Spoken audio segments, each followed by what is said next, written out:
I'm Bobby Huynh, and let's queer up gay culture. How LGBTQ people are finding love in AI companions. In a growing trend reshaping queer intimacy, some LGBTQ users are forging deep romantic bonds with AI companions and discovering both comfort and heartbreak along the way.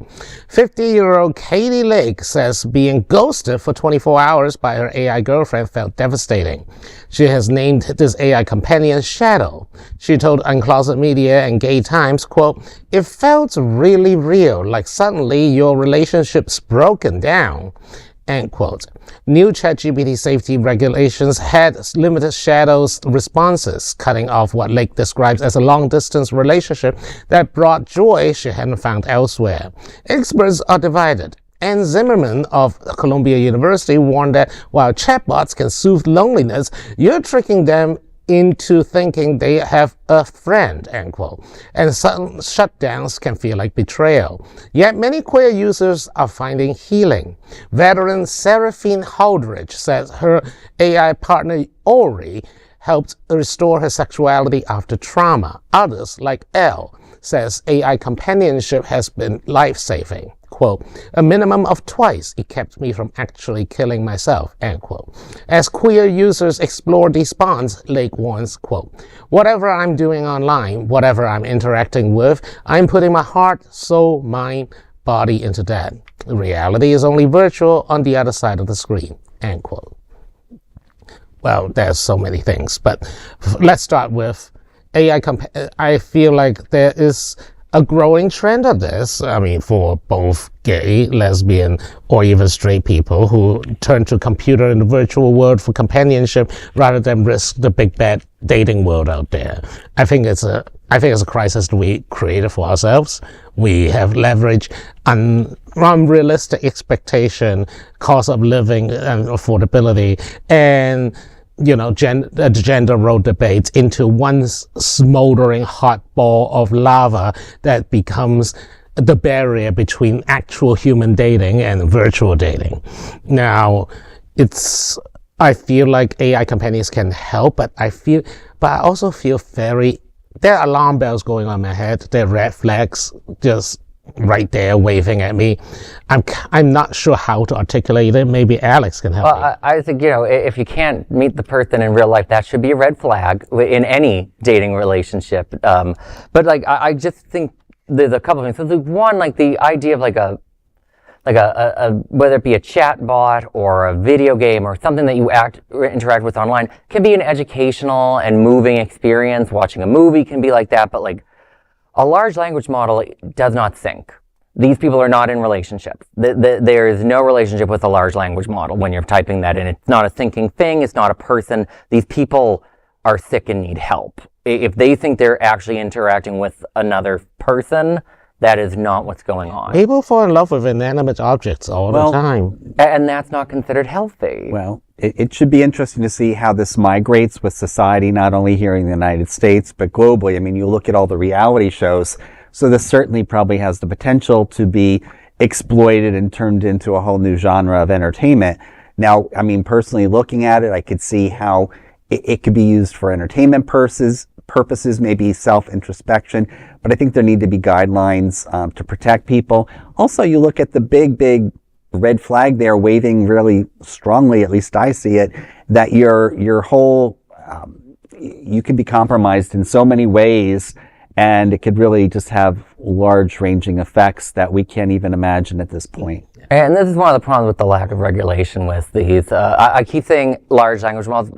The term AI is just PR that these companies created, but there's no regulations on this. We've seen teenagers do self-harm and even end their own lives with the assistance, but according to their parents alleging with the chat records of the AI assisting them with that, we're now seeing this. But the real danger is you're bringing if you truly think this is another person on the other side, what happens as all big companies with their new tech project go from that really fun, cool, free to then trying to get money out of you? What happens when this alleged partner starts being well, could you start giving me money now? Why don't you buy this thing that I'm suggesting for you? OpenAI already tried to play with putting ads of different apps in, which they deny, but that's clearly what you don't know. What happens when that happens with this? They have been put at OpenAI, which I have used actually as recently as today.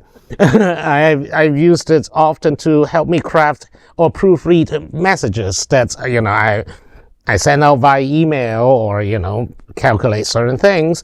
I never think of it as a person. I think of it as that's a quasi-personality that helped me accomplish things in a conversational manner, which beats, typing in command lines in a computer.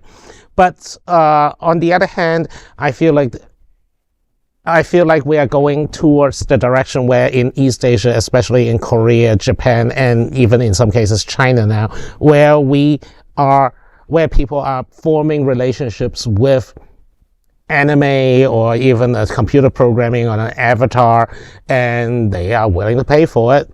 As per your point, they are willing to pay for that relationship, but they are unwilling to actually meet real people. Now, I feel like there's a danger right there, the lack of socialization. That means we are facing a generation who is going to grow up lonely and dependent on online technologies. We just give the oligarchs another thing to pull our strings with. Exactly, but remember, the companies can choose to allow their AI to do this. They control it at the end of the day. Yeah. And it's not even a quasi-personality. It is a very complex algorithm that has a mathematical possibility of one word goes after a next. And that's how LLMs work. I'm oversimplifying, of course, but generally it's a very, very complicated algorithm, not a thinking machine. Well, and you look at, I don't know if you would really call it codependency, but what can really, and you probably have a better take on it, Bobby, with your background, but just, right now, I think with people being addicted to their devices, you look at children growing up and wanting to be on their phone or tablet all day rather than being out in the sunshine playing with their friends.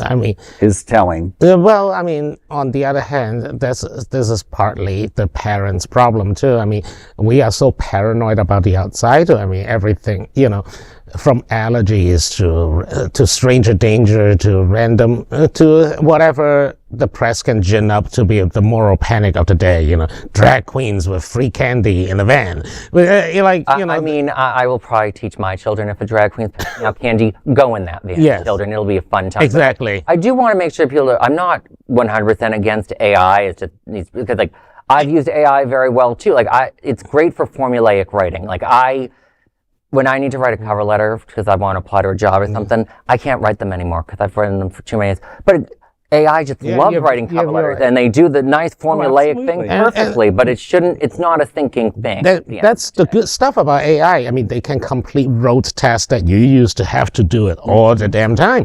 And now you just say, hey, write me a letter for this job listing. Here's the job listing, write it. And voila, a letter.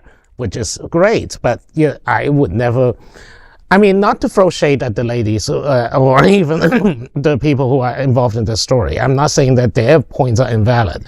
I'm just saying that there's something to be cautious about artificial intelligence and how people approach it as a companion, as a tool for companionship. You're kinder than me. I think it should be looked into as a psychosis. It is a mental health problem. Because if you were because I understand that the companies in some way they're deceitfulness, but you should have enough wherewithal to know you're not talking to a real person and to know that this isn't healthy behavior. But if you don't realize that, that's why I say you should talk to a mental health. I feel at least one of them, Ms. Lake, seems to be very cognizant of the fact that the person on the other end of the screen is virtual, or whatever she called her girlfriend is virtual. So there's some recognition there, but have we gone far enough to make sure that it doesn't spill into the real world?